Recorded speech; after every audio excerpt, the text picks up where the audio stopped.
आप देख रहे हैं अल्फा डिफेंस हिंदी में आपका स्वागत है। आज के इस वीडियो में हम लोग बात करने वाले हैं तेजस मार्क 2 के बारे में और प्रपोज्ड एयरक्राफ्ट ऑर्का के बारे में। चाइना की तरफ से जब से अपना 6th generation aircraft J-36 unveil किया गया है, उसके बाद से भारत में एक इंटेंस डिबेट शुरू हो चुका है और इस डिबेट में पार्टिसिपेट करते हुए ऑलमोस्ट हर किसी के पास में अपने खुद के सजेशंस हैं जो लोग सोशल मीडिया के माध्यम से शेयर कर रहे हैं। देखिए, ये बात सच है कि जब चाइना की तरफ से 6th जनरेशन एयरक्राफ्ट अनवील किया गया था तो उसके बाद इंडियन डिफेंस फैंस का मोराल काफी नीचे गया है और हर एक आदमी नेचुरली अपने हिसाब से सोच रहा है कि भारत यहाँ पर बेहतर कैसे कर सकता है। इसी कड़ी में कई लोगों की तरफ से कहा जा रहा है कि भारत को 5th जनरेशन एयरक्राफ्ट के ऊपर कंसंट्रेट करना चाहिए और तेजस मार्क 2 प्रोग्राम अब बहुत ज्यादा लेट हो चुका है और उस हिसाब से अब इस प्रोग्राम की बहुत ज्यादा वैल्यू बचती नहीं है। इन लोगों की तरफ से सजेस्ट किया जा रहा है कि भारत को अब तेजस मार्क 2 प्रोग्राम कैंसिल कर देना चाहिए और सारी की सारी एनर्जी आमका प्रोग्राम के ऊपर कंसंट्रेट करनी चाहिए ताकि ये प्रोग्राम आगे बढ़े। वहीं दूसरी ओर Indian navy twin engine deck based fighter jet के ऊपर काम करने वाली है, तो उस हिसाब से वहां पर भारतीय वायुसेना उस प्रोजेक्ट को ज्वाइन करके एक ट्विन इंजन एयरक्राफ्ट अपने बेड़े में शामिल कर सकती है। देखिए, चीजों को बेहतर समझने के लिए आपको सबसे पहले समझना पड़ेगा कि हर एक एयरक्राफ्ट का क्या रोल है और किस बेसिस पर भारतीय वायुसेना की तरफ से ये प्रोजेक्ट्स इनिशिएट किए गए थे। देखिए, इनिशियली जब LCA प्रोग्राम लॉन्च किया गया था तो आइडिया था कि इन एयरक्राफ्ट्स का प्रयोग करके MiG-21 और MiG-27 को रिप्लेस किया जाएगा।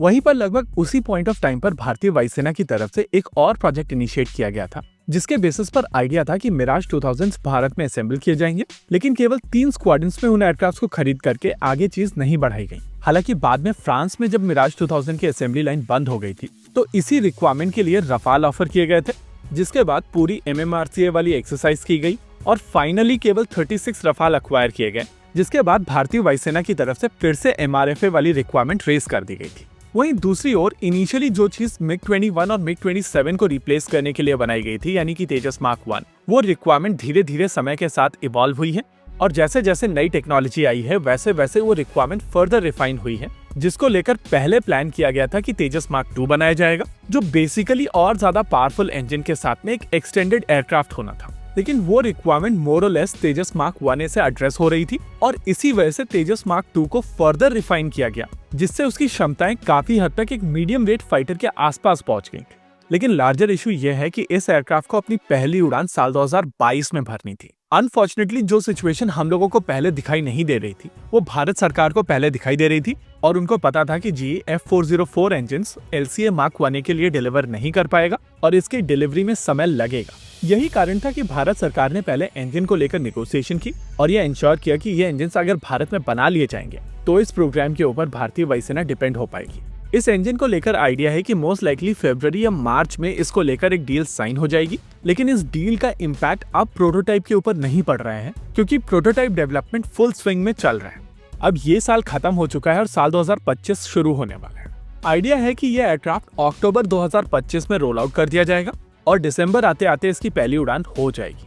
ऐसे में वहां से 2 या 3 साल लगेगा इस एयरक्राफ्ट को IOC प्राप्त करने में और पर्सनली मेरा मानना है कि भारत सरकार को इसका प्रोडक्शन IOC के बाद शुरू कर देना चाहिए। F-35 के केस में हम लोगों ने देखा है कि IOC के साथ ही इस एयरक्राफ्ट का प्रोडक्शन शुरू हो गया था और उस हिसाब से इस एयरक्राफ्ट का प्रोडक्शन साल 2027-28 में शुरू हो सकता है। ऐसे में इस पॉइंट ऑफ टाइम पर अगर आप किसी भी एयरक्राफ्ट को बाहर से खरीदने जाएंगे और उसको भारत में असेंबल करने की कोशिश करेंगे तो उससे पहले ये एयरक्राफ्ट डिलीवर हो सकता है और इसी वजह से मेरे लिए ये एयरक्राफ्ट आज भी रेलेवेंट है। इसके अलावा आने वाले समय में 4.5 जनरेशन एयरक्राफ्ट ज्यादा इंपॉर्टेंट हो जाएंगे क्योंकि इन सभी एयरक्राफ्ट के साथ में मैन मशीन टीमिंग की अपॉर्चुनिटीज होंगी और तेजस के मार्क 1A और मार्क 2 दोनों के साथ में ये अपॉर्चुनिटीज अवेलेबल होंगी। यानी कि इस समय मार्केट में जितने भी 4.5 जनरेशन एयरक्राफ्ट अवेलेबल हैं उन सभी की कंपैरिजन में ये एयरक्राफ्ट बेहतर एयरक्राफ्ट होगा। इसके अलावा क्योंकि ये एयरक्राफ्ट आपका अपना खुद का एयरक्राफ्ट होगा, इस वजह से आप काफी आसानी से इसको अपग्रेड कर पाएंगे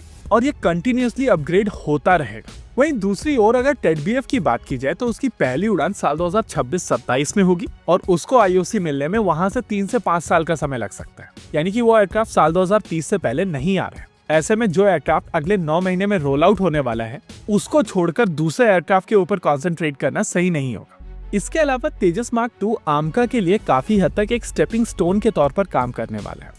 LCA मार्क 2 में बहुत सारी ऐसी टेक्नोलॉजीज हैं जो बेसिकली फाउंडेशन के तौर पर काम करेगी आमका के लिए और इन टेक्नोलॉजीज को फर्दर इंप्रूव करके आमका बनाया जा सकेगा। यानी कि अगर आप यहाँ पर अज्यूम कर रहे हैं कि तेजस मार्क 2 प्रोग्राम को कैंसिल कर दिया जाए और उससे आमका फास्ट हो जाएगा, तो आपको समझना पड़ेगा कि वो टेक्नोलॉजीज तो आपको एनी हाउ डेवलप करनी ही पड़ेंगी और इस प्रोसेस में उतना ही समय लगेगा जो इस समय लगने वाला है। देखिए, हम लोगों की परेशानी ये नहीं है कि टेक्नोलॉजी टाइम से डेवलप हो नहीं रही है। हम लोगों की केवल 2 परेशानियां हैं। पहली परेशानी इंजन को लेकर हम लोगों के इश्यूज हैं और वो इश्यूज सॉर्ट नहीं हो रहे हैं क्योंकि एक पॉइंट ऑफ टाइम पर भारत सरकार ने वहां पर इन्वेस्टमेंट नहीं किया था। और हमारी दूसरी परेशानी ये है कि हर तरीके के डिसीजन को लेने में हम लोग बहुत ज्यादा समय लगाते हैं और इस पॉइंट ऑफ टाइम पर हम लोगों के पास में समय नहीं है।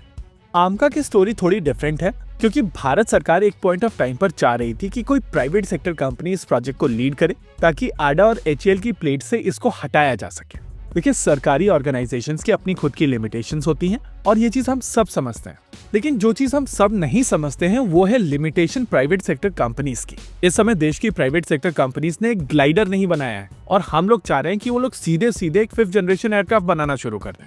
देखिए, डीआरडीओ की तरफ से डिजाइन बनाई जाती है और उस डिजाइन के बेसिस पर जब एक एयरक्राफ्ट बनाया जाता है तो एक ऐसी एजेंसी की आवश्यकता होती है जिसके पास में उसको बनाने की क्षमता हो।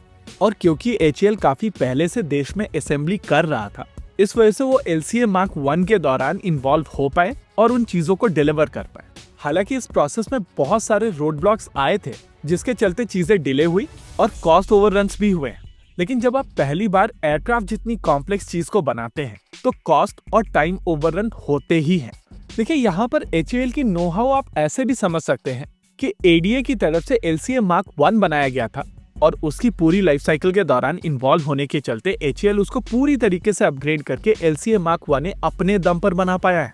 ये क्षमता जब इंडिया के प्राइवेट सेक्टर में आ जाएगी तब आप एसपीवी के साथ में एयरक्राफ्ट देश में बना पाएंगे और इसी चीज को कल्टीवेट करने की आवश्यकता है। हालांकि भारत सरकार काफी ऑप्टिमिस्टिक तरीके से वहां पर कोशिश कर रही थी कि एक प्राइवेट सेक्टर कंपनी इस प्रोग्राम को लीड करे और वो लोग डीआरडीओ की कैपेबिलिटी को एज एन कंसल्टेंट और एचएएल की फैसिलिटी को भी यूज कर सके। लेकिन 2.5 साल वेट करने के बाद में जब कोई भी कंपनी सामने नहीं आई है तो भारत सरकार को इवेंचुअली एचएएल के पास वापस आना पड़ा है। ये स्टोरी डिफरेंट होती है अगर देश में कोई एक फाइटर जेट असेंबल किया गया होता किसी प्राइवेट सेक्टर कंपनी की तरफ से और अगर ये क्षमता देश में मौजूद होती तो यहाँ पर एक एसपीवी बनने के चांसेस होते।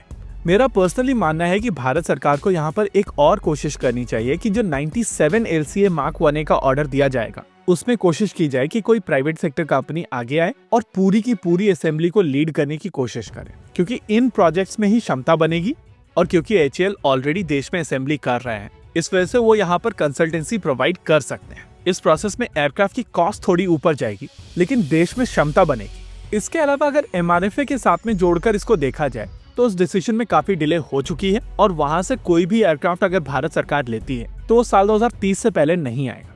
लेकिन फिर भी अगर भारत सरकार के पास में यहाँ पर ऑप्शन है कि एमआरएफए एग्जीक्यूट किया जाए और इस प्रोसेस से तेजस मार्क 2 से पहले एक एयरक्राफ्ट भारतीय वायुसेना को मिल सके तो कैपेबिलिटी डेवलपमेंट के हिसाब से भारतीय वायुसेना यहाँ पर इन्वेस्टमेंट कर सकती है। लेकिन बाकी सभी एयरक्राफ्ट की ऑर्डर बुक देखते हुए मुझे यहाँ पर चांसेस बहुत कम लग रहे हैं। इसी के साथ आज के इस वीडियो में रखते हैं केवल इतना ही। वीडियो को अंत तक देखने के लिए धन्यवाद। देखते रहिए अल्फा डिफेंस। जय हिंद।